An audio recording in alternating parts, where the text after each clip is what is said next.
Nós estudamos na quarta-feira passada a pergunta 38 de Heidelberg, Catecismo de Heidelberg, que levantou a seguinte questão: por que Cristo padeceu sob o poder de Pôncio Pilatos?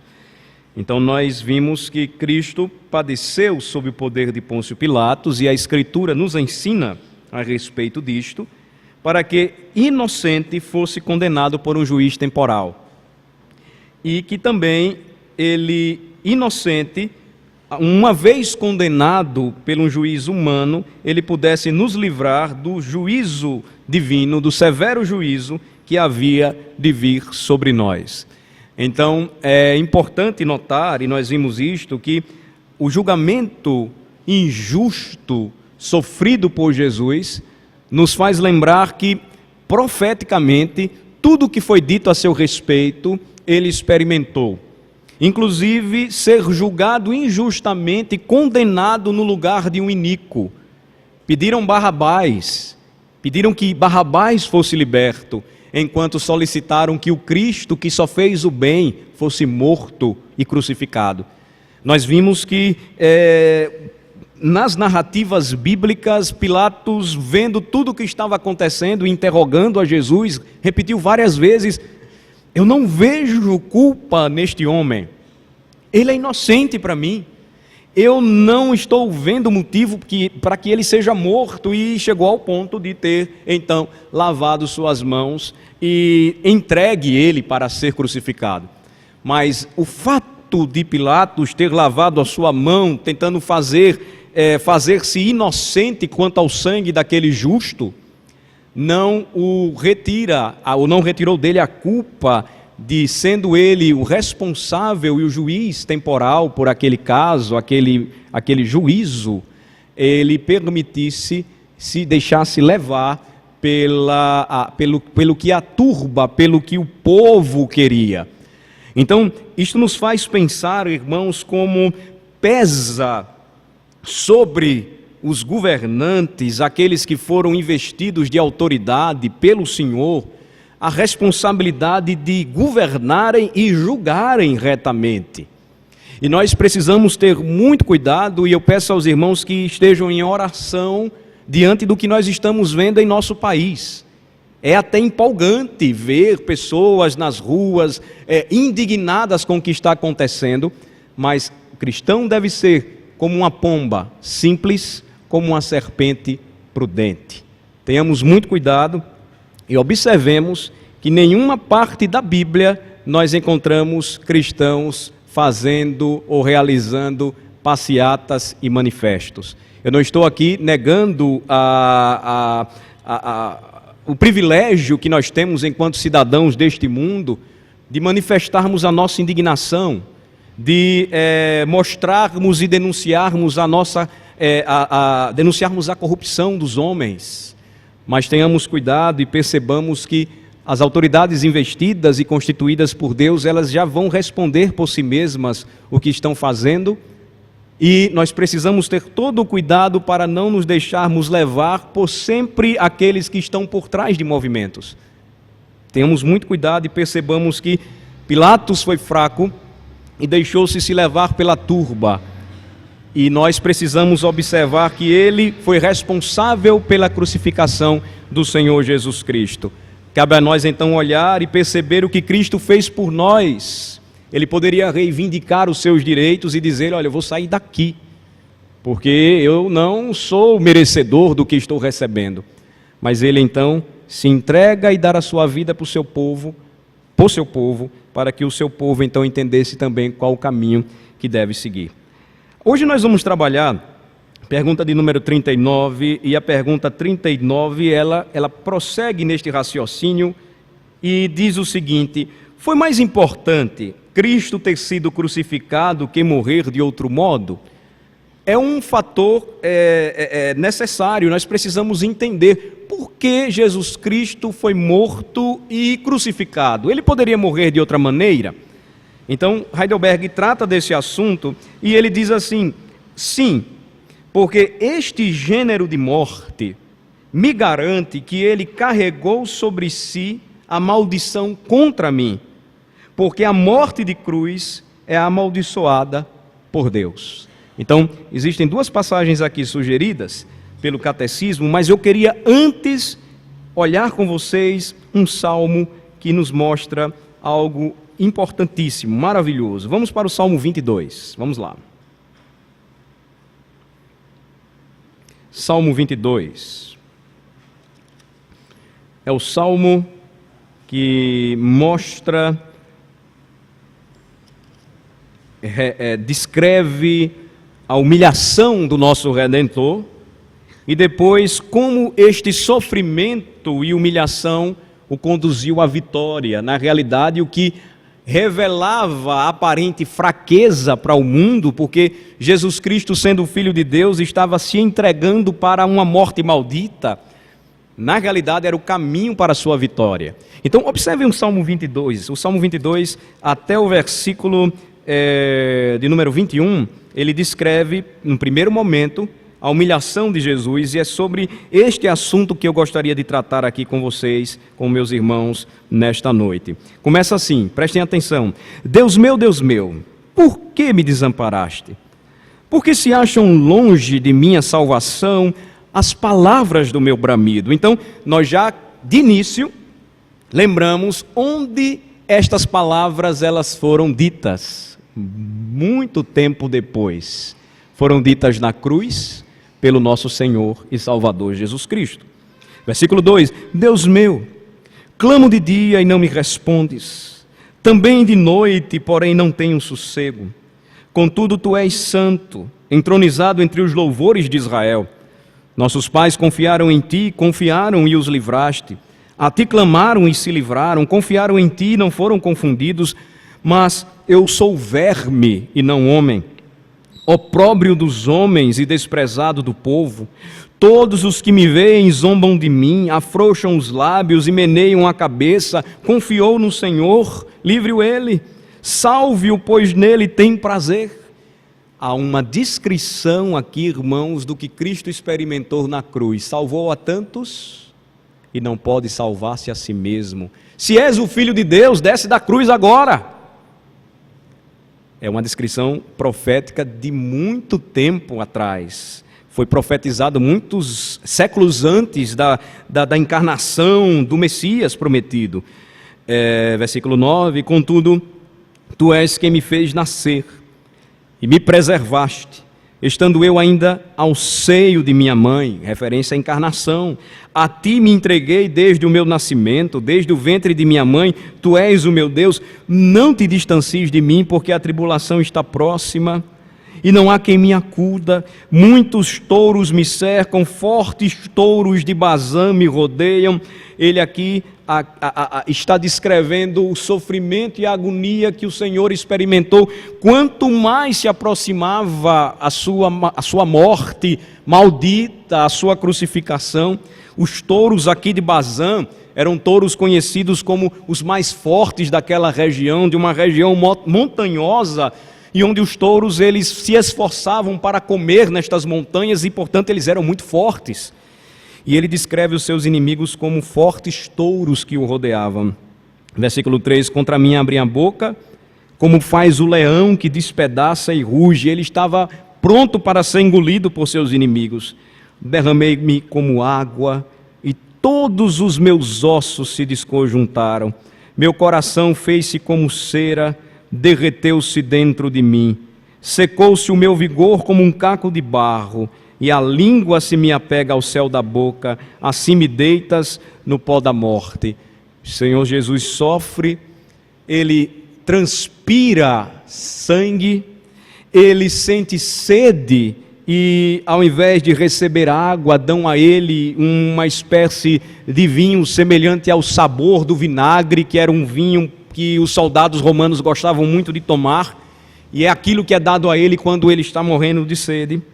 Versículo 16: Cães me cercam, uma súcia de malfeitores me rodeiam. E aqui vejam só que interessante, irmãos, eu queria que vocês lessem a partir daí comigo até o versículo 18. Diz o quê? Traspassaram-me as mãos e os pés. Posso contar todos os meus ossos.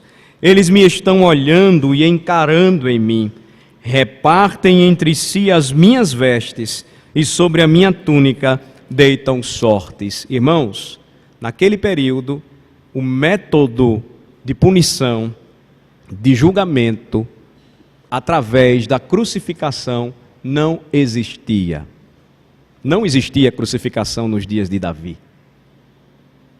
A crucificação passou a ser utilizada como penalidade capital, como uma aplicação, uma forma de se aplicar a pena de morte pelos romanos. Neste período, os romanos nem sonhavam em ser o poderoso império que foi na terra. Uma profecia que já falava até mesmo a forma como Jesus deveria morrer. Então a pergunta é: foi mais importante Cristo ter sido crucificado que morrer de outro modo? Sim. Porque foi este gênero de morte que Deus, o Pai, escolheu e o seu Filho mansamente aceitou, para que então confirmasse a profecia de que até mesmo a forma como ele iria morrer seria a forma estabelecida pelo Pai. Ele é traspassado e a cruz que foi utilizada para crucificar o nosso Senhor Jesus, e que era a forma mais desumana, mais bárbara, mais cruel, mais degradante de se executar um condenado à morte em seus dias, era uma forma de levar o condenado a suplicar o perdão e a misericórdia dos romanos. Jesus, então, ele é colocado de uma forma humilhante. Suas mãos poderiam ser amarradas, ou então pregos eram furados em seus pulsos e em seus pés, e aqui é uma descrição de que ele foi de fato pregado na cruz, e na cruz então ele experimenta a humilhação quando retiram a sua própria roupa, e ele fica nu, envergonhado em uma cruz, e as suas roupas começam a ser repartidas. A sua túnica é utilizada pelos romanos numa forma de zombaria. E o Senhor Jesus Cristo, então, ele experimenta uma morte maldita por nós. Eu precisava mostrar para vocês esta passagem porque ela é profética. E o Senhor mesmo havia dito como a Escritura falava a respeito dele mesmo, apontava para ele. E o Salmo 22, ele é incrível nesse sentido. Ele nos mostra detalhes de algo que aconteceria muito tempo à frente. Então, naquele período, só quem conhecia as Escrituras estava entendendo o que se passava. Hoje nós temos as Escrituras completas, ou por completo, então podemos perceber de uma maneira muito mais clara o véu que caiu, ou que foi retirado dos nossos olhos. Deuteronômio 21, 23, diz também e mostra uma outra descrição importante a respeito da crucificação, como os cadáveres eles deveriam ser tratados. Em Deuteronômio 21, 22 e 23, nos ensina também, muito tempo antes, a forma como Jesus ele deveria morrer. E a morte de cruz, ela foi amaldiçoada por Deus. Então, ser morto, pendurado no madeiro, era algo maldito. Agora, é importante notar que esta forma de morte, ela ganha força e ela se torna característica justamente nos dias de Jesus. Ela era aplicada só para os piores criminosos. Então, Deuteronômio 21, 22, 23... diz assim, é o 5º livro da Bíblia, eu convido vocês a lerem comigo. Vamos ler? Se alguém houver pecado passível da pena de morte, e tiver sido morto, e o pendurares no madeiro, o seu cadáver não permanecerá no madeiro durante a noite, mas certamente o enterrarás no mesmo dia, porquanto o que for pendurado no madeiro é maldito de Deus. Assim, não contaminarás a terra que o Senhor teu Deus te dá em herança. Percebam que já havia o método de expor um condenado no madeiro, mas que os romanos então aperfeiçoam a crucificação, e é o que acontece com Jesus quando a pessoa, o indivíduo vivo, ele era assim condenado. Ele era crucificado vivo, e ele então morria. Os que suportavam mais passavam alguns dias de muito sofrimento, até que o seu corpo, não suportando, cedia, e então sua coluna ela era deslocada e este homem morria sufocado. É importante você notar comigo que quando o tempo começa a mudar, no momento em que Jesus Cristo é crucificado, os soldados eles correm e quebram as pernas dos ladrões que estão ao seu lado. Por quê? Porque quebrando as pernas eles cediam, a coluna então ela era deslocada e eles morriam sufocados, mas Cristo não experimenta desta forma de morte rápida, porque a profecia tinha dito que nenhum de seus ossos seria quebrado. Lembram disso? E aí é no momento em que ele expira antes mesmo de ser executado ou de ter as suas pernas quebradas. Quando Jesus dá o último brado, e então a natureza ela se transforma, e o dia vira noite, e acontece todo aquele momento em que um centurião romano diz: realmente, de fato, ele era o Messias prometido. Eles correm e quebram as pernas dos ladrões. Quebrando-as, eles então morrem mais rapidamente, ou morrem rapidamente. Agora, Deuteronômio 21 nos chama a atenção para algo que já iria se revelar muito tempo depois. Quem fosse pendurado no madeiro seria maldito para Deus. Ou seja, se o cadáver fosse pendurado, se o cadáver ficasse ali exposto, seria considerado maldito. E a crucificação então foi importante, porque Jesus Cristo, através de sua morte, através da sua crucificação, carregou esta maldição que caberia a nós sobre si. É aí onde nós vamos utilizar a última passagem sugerida, que está em Gálatas 3, versículo 13. Gálatas 3, versículo de número 13.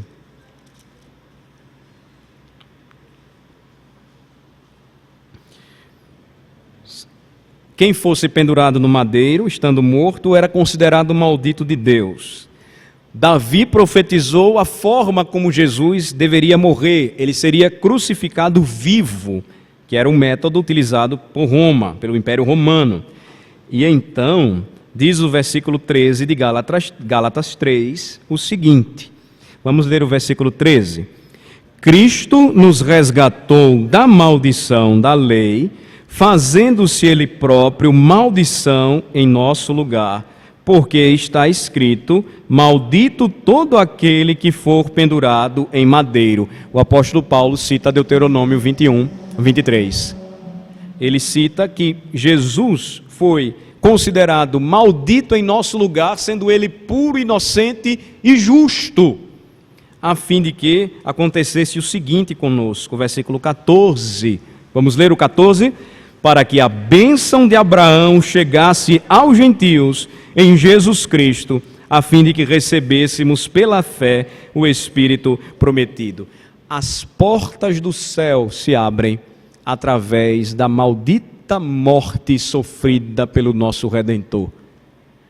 A descrição, então, se nós continuássemos a ver o Salmo 22, é que a partir da sua morte, de seu sacrifício, as portas dos céus abrem-se novamente para os seus redimidos, porque Jesus Cristo não permaneceria morto, mas tendo sofrido, tendo sido morto, crucificado, sepultado, ao terceiro dia ressurge, triunfa.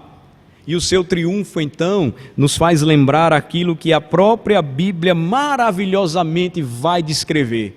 Ele se ergue, ele se levanta, ele vai ao encontro dos seus irmãos, e Hebreus, o autor dos Hebreus vai citar o Salmo 22 dizendo: aos meus irmãos declararei o teu nome, cantarei louvores no meio da congregação.